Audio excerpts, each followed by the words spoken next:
Mirë se u gjej në shtëpinë tuaj, zoti Jos.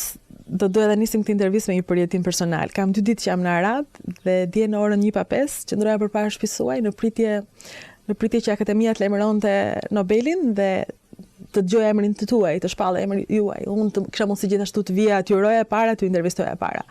Kjo nuk ndodhi. Po ju prisnit brenda shtëpisë ndërkohë?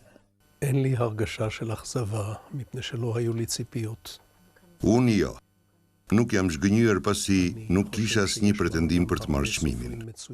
Unë mendoj se kanë botë shumë shkrimtarë të shkëlqyer dhe mendoj se unë i kam marrë të gjitha çmimet që më përkasin. E njihni shkrimtarin që mori Nobelin? Më vjen turp që nuk kam dëgjuar asnjëherë për të, por kjo është e vërteta. Ndoshta ai mund të jetë një shkrimtar shumë i madh, por unë nuk kam dëgjuar për të asnjëherë. Kalojmë më njëherë tek ju. Sepse në këto 2 ditë në Izrael, ndërsa festohej dita e pendesës kur unë isha në Arad dhe gjithë Izraeli agjeronte, më dha ushqim një musliman arab i cili kishte lexuar gjithë librat tuaj dhe ju pëlqente shumë. Sepse librat e Amos Ostaj nuk kanë luftë, kanë dashuri. Kishte drejt? Unë mendoj se në librat e mi ka dhe luftë, por kur shkruaj për luftën, unë nuk shkruaj për të paurrejtje. Unë shkruaj me dashuri dhe mirëkuptim për të gjitha palët që marrin pjesë në luftë. Asnjëherë nuk e kam parë konfliktin midis izraelitëve dhe arabëve si një film West Hollywoodi, si një betejë mes të mirëve dhe të këqijve. Gjithmonë e kam parë këtë konflikt si një tragjedi, si një luftë midis të drejtës dhe së drejtës. Në fakt, Izraeli që unë kisha parë në CNN nuk është ky që unë gjeta tani. Çfarë është Izraeli dhe media? בישראל שרואים במדיה, רואים בדרך כלל או פנאטים דתיים, Në Izraelin që shikojmë në përmedia, ndeshemi zakonisht ose me fetar fanatik, ose me ushtar të dhunshëm, ose me ca intelektual si puna ime, që duan paqe dhe që kritikojnë qeverinë. Por nuk është kjo e gjitha. Izraeli që unë njoh është shteti ku 70% e popullsisë jetojnë në ultësirën pushtetit dhe nuk janë fetar. Të zhurmshëm, të dashur, me temperament të fortë, popull mesdhetar tipik. Bëjnë shumë zhurmë dhe debatojnë me njëri tjetrin gjithë kohën. Është e pamundur të gjesh 2 izraelit që të bien dakord mes tyre. Është edhe më vështirë të gjesh një izraelit që bie dakord me veten, pasi secili prej tyre mbart në vetvete konflikt ndjenjesh. Megjithatë ka diell këtu, ka shumë diell. Jemi shtet mesdhetar, ndodhemi buzdetit mesdhe, në një tokë gjithë diell. Vera jonë është shumë e gjatë dhe dimri ynë është shumë i shkurtër.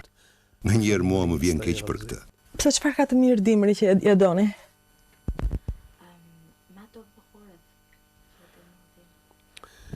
אנחנו חיים כאן במדבר, בערד. Këtu ku unë jetoj, në shkretëtirën e Aradit, kemi jo më shumë se 20 ditë shi në vit. Për mua, kur ka ditë me shi është fest. Unë mund t'i mbaj sy të hapura plotësisht dhe nuk kam nevojë t'i përpëlis prej dritës së fortë.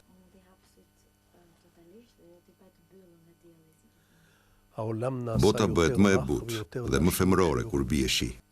Sa vjet keni që jetoni në këtë shtëpi në Arad? Çfarë ju mban në këtë vend? Jetoj në Arad prej 22 vjetësh. Po çfarë ju mban këtu atëherë kur nuk ka shi? אנחנו באנו הנה בשנת 86, מפני שבאותה שנה היה לי בן 7 שהייתה לו אסתמה קשה מאוד. Ne erdhëm këtu në vitin 1986. Pasi atë vit, djali im 7 vjeçar vuante prej astmës së rëndë dhe doktorët na këshilluan që për të shëruar kishte nevojë për ajër të thatë shkretëtire. Tashmë kanë shkuar 22 vjet. Djali im u shërua dhe jeton në Tel Aviv.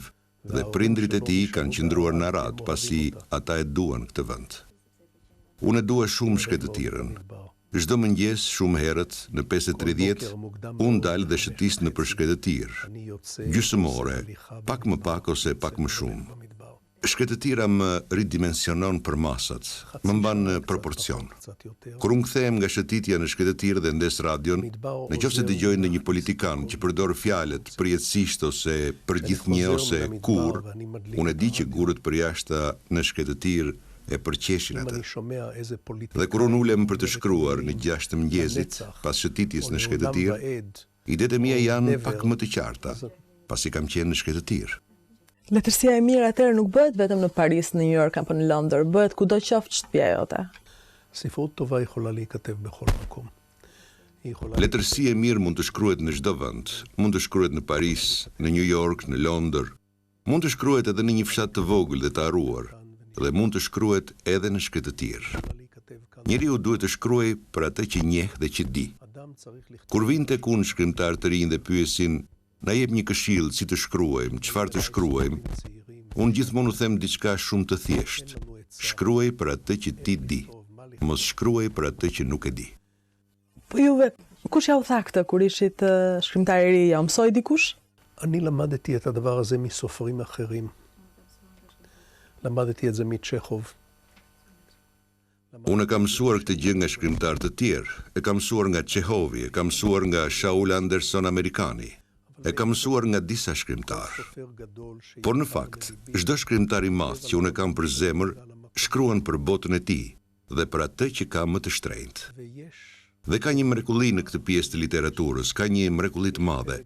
Sa më shumë që libri të jetë provincial, sa më shumë që të jetë lokal, aq më shumë ai bëhet universal. לוקלי, יותר פרוקיאלי, ככה הוא יותר אוניברסלי.